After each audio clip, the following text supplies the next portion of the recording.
Hey guys, it's Kazuma here. T couldn't be with us today because she's on a family trip. So you stuck with me, guys. She wanted me to go see Spider-Man Across the Spider-Verse while she's on her family trip. The first Spider-Man Into the Spider-Verse, well, part one, this is part two. This is supposed to be a trilogy. Came out in 2018. Let's see what this movie is about. We're right in front of the movie theaters right now. I thought the first movie was all right. I thought it was okay. Wasn't my favorite movie or anything like that, but I thought it was all right. So let's see if I'm going to like this movie way more than the first one. I know this movie is supposed to have a lot of Easter eggs. There's a lot of different Spider-Man. I wonder how they're gonna play on that. Maybe I'll see a couple of my favorite Spider-Man in this movie. I want to see the Japanese Spider-Man, if they're gonna have him in the movie. Or the Spider-Man from the cartoon song, you know, the old cartoon, 1999, I think. Let's check it out.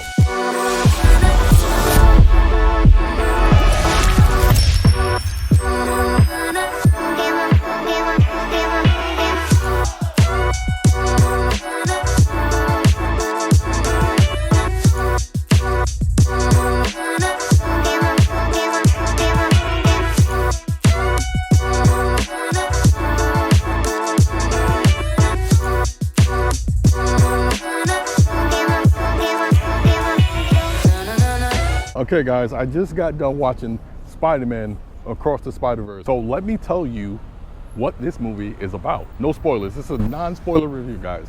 So don't worry about it. Here's a brief summary. After reuniting with Gwen Stacy, Brooklyn's full-time friendly neighborhood Spider-Man is catapulted across the multiverse, where he encounters a team of spider people charged with protecting its very existence. However, when the heroes clash on how to handle a new threat, Miles finds himself pitted against the other spiders. He must soon redefine what it means to be a hero so he can save the people he loves most. Do I think this movie is better than the first one, Into the Spider-Verse? Yes.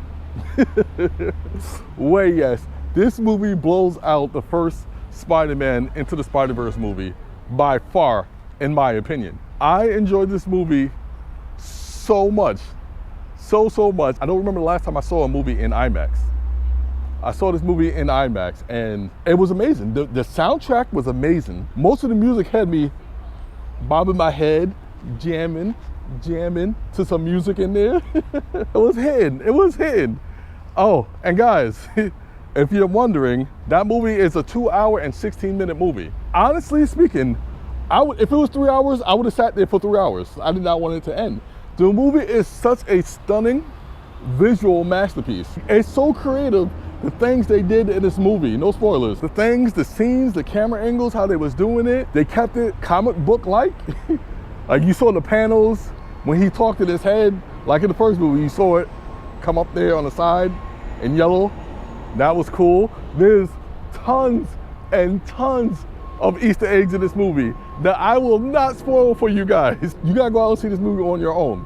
The opening fight scene in the movie, I think the first 10 minutes of the movie, I fell in love with. It got me right away. Gwen Stacy, man, if they make a movie about her, I can watch it. I just love Spider-Man movies, guys. Oh, one thing I can mention, guys, I'm a big fan of the Spider-Man PS4 game, PS4/PS5 game. You know, with the white Spider-Man suit. As you can see, me in my Spider-Man suit. I'm a big fan of that game, and Spider-Man's friend in the movie was playing that in his bedroom. So that's a little Easter egg right there. That was cool. I liked it. There's so much Spider people in the movie. I wish I got a chance to hit pause so I can see all of the characters and the Easter eggs that I missed. Like, there's so many Spider-Man in the movie and Spider-Woman in the movie. I just wanted to see them all because they go by so quick. The movie it had some comedy. It made me laugh. It made me chuckle. It had a couple of people that was next to me laughing inside the movie theater, which was good. So, when the movie ended, everybody was clapping, round of applause.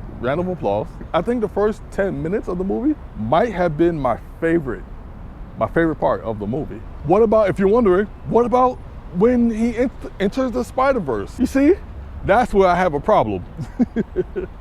That's where I have a problem. I'm no big comic book Spider-Man fan. I know of Spider-Man.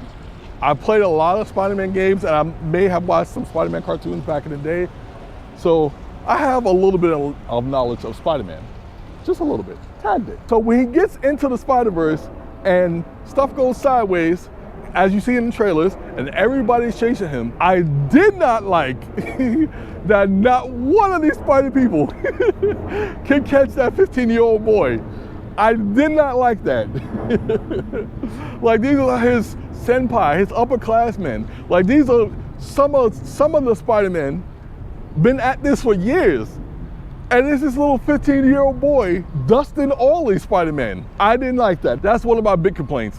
I didn't like. I know he had to get away so the movie could happen. I get that. I get it. Believe me, I get it.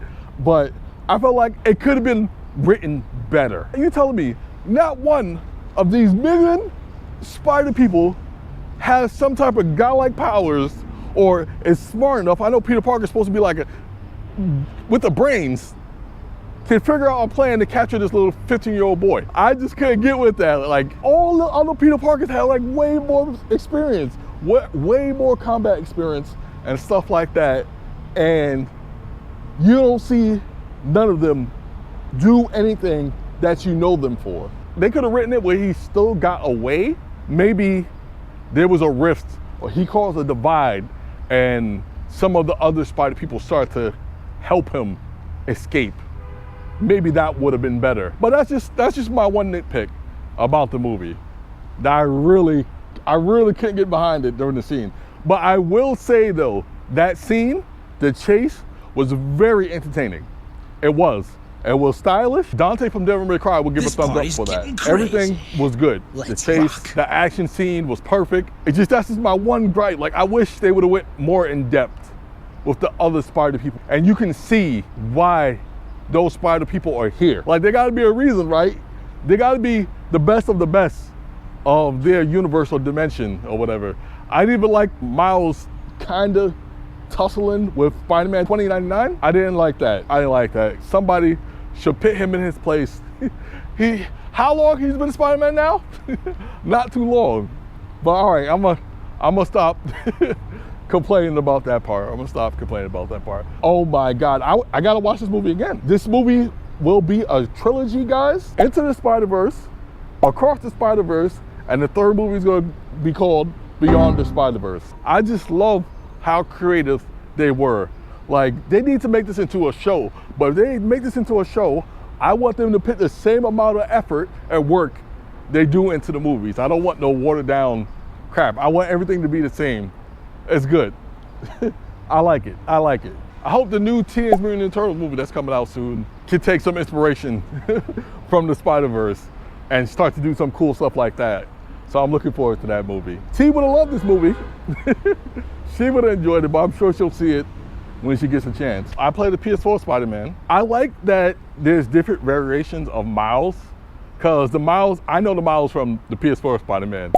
And in the PS4 Spider-Man, if you didn't play it already, spoilers, the PS4 Spider-Man, not this movie Spider-Man, the PS4 Spider-Man, that Miles is a little bit more older. He's in college. His father dies in that game. And I guess I like that Miles Spider-Man more. He's more mature, I guess. So yeah, it's cool seeing different versions of him or whatever, different personalities. It's cool. Yeah, so I guess it's time for me to rate this movie. This movie deserves a round of applause, a standing ovation. If I can clap, I'm gonna have to give this movie, I'm taking off points, guys. You know I gotta take off points for that part I don't like. You know when something bothers you, that's the only thing you're thinking about as that scene is going on. So I do have to deduct a point or two from that. But this movie, Spider-Man Across the Spider-Verse, is getting a 9 out of 10 from me. With a badass seal of approval. Go ahead, hit him with it. Boom! I don't think you got enough. Boom! Badass seal of approval, guys. If you are thinking about going out to see your Dominican half-black Spider-Man, go out and see this movie. You will not be disappointed. It was a good time. I guess it's a good family-friendly movie. If you love Spider-Man, why didn't you go see this movie already? And if you have, be sure to leave some comments down below. Let me know what was your favorite part in this movie. Do you agree with me? Did that part, like I said, that part was cool. It just, that bit. I'm like, nobody can catch this man? Nobody can catch him? It's just that bit just bothered it for me. If you got a favorite part, let me know in the comments down below. I do like one of the spider people that appeared. It was an Indian Spider-Man. He needs his own cartoon. I will watch that. The Indian Spider-Man, I thought he was cool. He was cool and funny with his stylish hair. I did like the Indian Spider-Man. I like them going to different universes, different multiverses, different universes, different dimensions. Seeing a wide variety of different spider people was cool. Some that you wouldn't even believe that's in the movie. You wouldn't believe, so it's gonna be a treat for you guys when you see this movie. It's gonna be a good treat. But I think they could have did more though with the Easter eggs and stuff like that. With the multiverse, I think they could have did more with the Spider-Verse. Oh, when he's web slinging, guys, with Gwen Stacy at a certain part, it was web slinging. He was doing the moves from the Miles Morales Spider-Man game. Because I was doing those when I was playing the game when I beat it. So I thought that was cool too. There's a lot of nods and Easter eggs if you pay attention and know where they're coming from. But I'm pretty sure, guys, I missed tons. But the ones I did catch was cool. Help, help, Dr. Octopus is attacking the city. Go get him, Tiger.